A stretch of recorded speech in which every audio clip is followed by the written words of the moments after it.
নমস্কার বন্ধুরা, কাকলির রান্নাঘর উইথ ভিলেজ ফুডে সবাইকে স্বাগত জানিয়ে আজকে আমি আপনাদের সাথে শেয়ার করব মাত্র এক বাটি কাঁচা চাল দিয়ে এমন একটি রেসিপি যেটা আপনারা খেলেই পুরো অবাক হয়ে যাবেন। আর এটা শুধু খেতে ভালো লাগে এমন না, বানিয়ে নেওয়া ভীষণই সহজ। ঘরে থাকা কয়েকটা উপকরণ দিয়ে আপনারা বানিয়ে নিতে পারবেন খুব ঝটপট সময়ের মধ্যে। তো আজকের রেসিপিটা আপনারা প্লিজ প্রথম থেকে শেষ পর্যন্ত দেখতে থাকুন, আশা করছি খুবই ভালো লাগবে। আর যে সকল বন্ধুরা এখনও পর্যন্ত নতুন তারা যদি ইউটিউব থেকে দেখেন তাহলে চ্যানেলটিকে সাবস্ক্রাইব এবং ফেসবুক পেজ থেকে দেখলে পেজটাকে ফলো করে আমার পাশে থাকবেন। তাহলে এখন রান্নাঘরে চলে যাবো আর আজকে রেসিপিটা শুরু করে ফেলবো। তো আপনারা হয়তো ভাবছেন যে কাঁচা চাল দিয়ে দিদিভাই আবার কী রেসিপি বানাবে। তো আজকে শুধু ভিডিওটা আপনারা দেখতে থাকুন যে কাঁচা চাল দিয়ে কত সুন্দর একটা রেসিপি বাড়িতে বানিয়ে নেওয়া যায়। তো প্রথমত আমি চালটাকে বাটি মেপে নিয়ে নিয়েছি। এই যে বাটি নিয়েছি, এই বাটিটা কিন্তু খুব একটা বড় নয়, দেখুন একটা মাঝারি সাইজের ছোট্ট বাটি রয়েছে। তো এই বাটির মাপে এক বাটি চাল নিয়েছি। যে কোনো চাল দিয়ে রেসিপিটা বানিয়ে নিতে পারবেন, সে সেদ্ধ চালও হতে পারে, আতপ চালও হতে পারে। তো আমি এখানে আতপ চাল নিয়েছি। তো চালটাকে আমি আধ ঘন্টার মতো 30 মিনিটের মতো ভিজিয়ে রেখেছিলাম, ভালো করে জল দিয়ে ধুয়ে নিয়ে তারপর জল দিয়ে একটু ভিজিয়ে রেখেছিলাম। তো আপনারা যদি সেদ্ধ চাল নিতে চান সেক্ষেত্রে কিন্তু ঘন্টাখানেকের মতো ভিজিয়ে রাখতেই হবে, কারণ সেদ্ধ চাল ভিজতে একটু বেশি সময় লাগে, আতপ চাল কম সময়ের মধ্যে ভিজে যায়। তো চালটাকে মোটামুটি নরম করে নিতে হবে ভিজিয়ে। তারপরে আমি কিন্তু জল ছেঁকে চালটাকে নিয়ে নিয়েছি। এই বাটির এক বাটি হয়েছে। এই এক বাটি চাল দিয়েই আজকে রেসিপিটা বানাবো, বেশ অনেকটা পরিমাণে হয়ে যাবে। আশা করছি পুরো ফ্যামিলির মানে যতজনই লোক থাকুক না কেন সবার জন্যই হয়ে যাবে। তো চালটাকে এখন আমি একটা মিক্সির জারের মধ্যে নিয়ে নিয়েছি। পারলে আপনারা শিলেও বেটে নিতে পারেন, কোনো অসুবিধা নেই। তবে মিক্সিতে পারলে পেস্টটা যেমন সুন্দর হবে তেমন খাটুনিও কম হবে। আর চালটাকে একটু দেখাই, দেখুন ভিজে কতটা নরম হয়ে গেছে।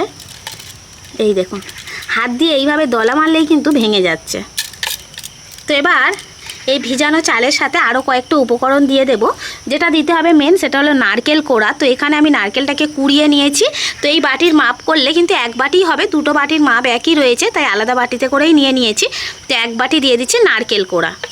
নারকেল কোড়াটা কিন্তু অবশ্যই করে দেবেন। যদি আপনাদের কাছে ড্রাই কোকোনাট থাকে সেটাও দিয়ে দিতে পারেন, তো ভালো লাগবে খেতে। এবার আমি ওই বাটির মাপে হাফ বাটি দিয়ে দেব সুজি। এটাকে একটু মেপে নেব।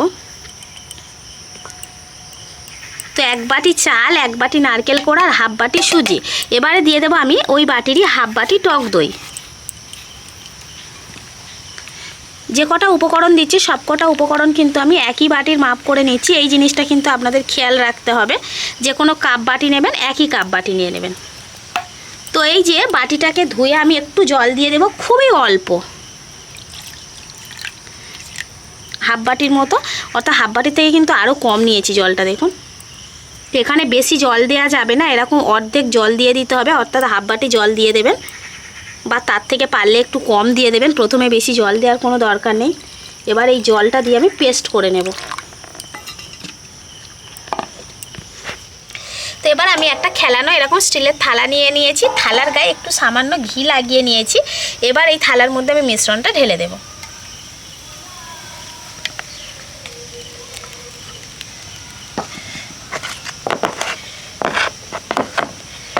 এবার ওপর থেকে একটু কোড়ানো নারকেল ছড়িয়ে দেবো। এই কোড়ানো নারকেলটা আমি একটু রেখে দিয়েছিলাম জাস্ট সুন্দর দেখতেও খেতে লাগার জন্য, এইভাবে ওপর থেকে একটু ছড়িয়ে দিচ্ছি।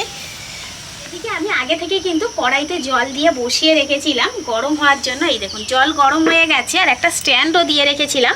এবার ওই স্ট্যান্ডের ওপর আস্তে আস্তে থালাটা নিয়ে বসিয়ে দেব।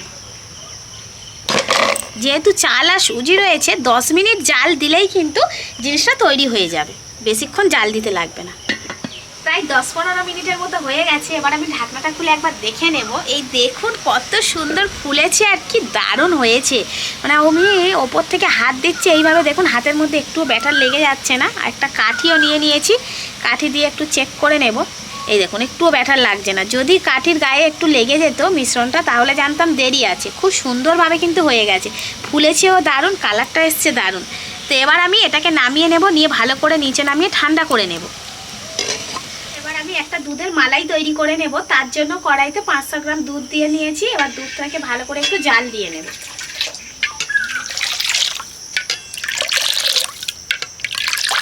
দুধটাকে ভালো করে জাল দিয়ে নিয়েছি। এবার চিনিটা দিয়ে দেব। প্রথম থেকে কিন্তু আমি এখনও পর্যন্ত চিনি দিইনি, তো সেজন্য চিনিটা আমি এখানে এক বাটির মতো নিয়েছি প্রায়।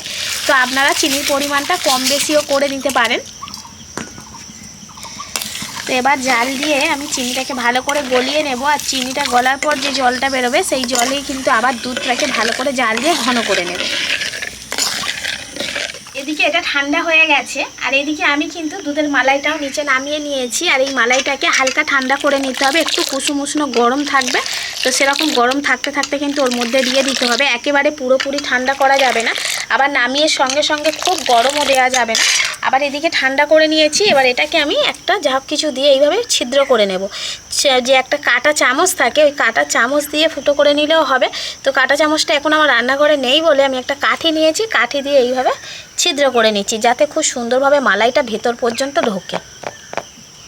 ছিদ্র করে নিয়েছি। এবার এই দুধটাকে আমি ওপর থেকে এইভাবে দিয়ে দেব। এই মালাইটা যত ভেতর পর্যন্ত ঢুকবে ততই কিন্তু খেতে ভালো লাগবে।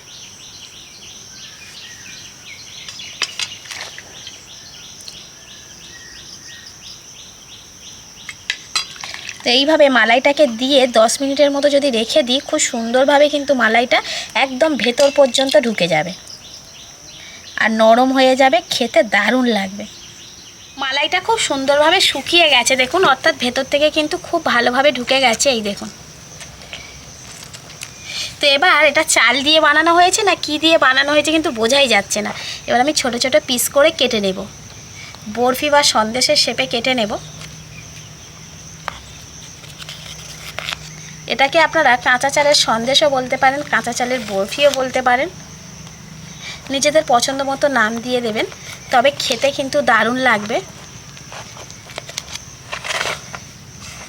কত সুন্দরভাবে কাটা যাচ্ছে দেখুন।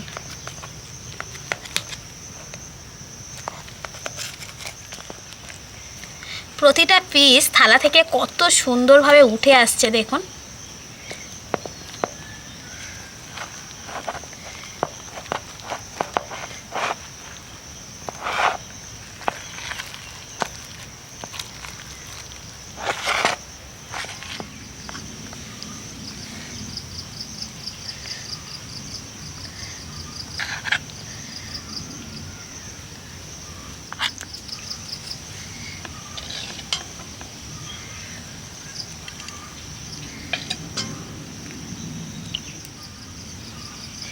তো এই যে সন্দেশগুলো দেখুন কতটা সফট হয়েছে।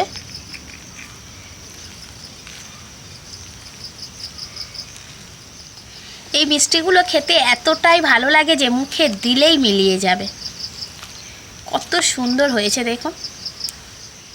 যারা মিষ্টি খেতে একটু বেশি পছন্দ করেন, যারা মিষ্টি লাভার, তারা কিন্তু এইভাবে বাড়িতে যখনই ইচ্ছা হবে একটা সুন্দর মিষ্টি বানিয়ে নিতে পারেন, একদমই কম উপকরণে। দুর্দান্ত লাগে। এই যে কাঁচা চাল আর নারকেলটা দেওয়ার ফলে অসাধারণ লাগছে খেতে, অপূর্ব। আর সাথে একটু মালাই যখন নেবেন, দারুণ, বাচ্চা থেকে বড় প্রত্যেকেই খুশি হবে।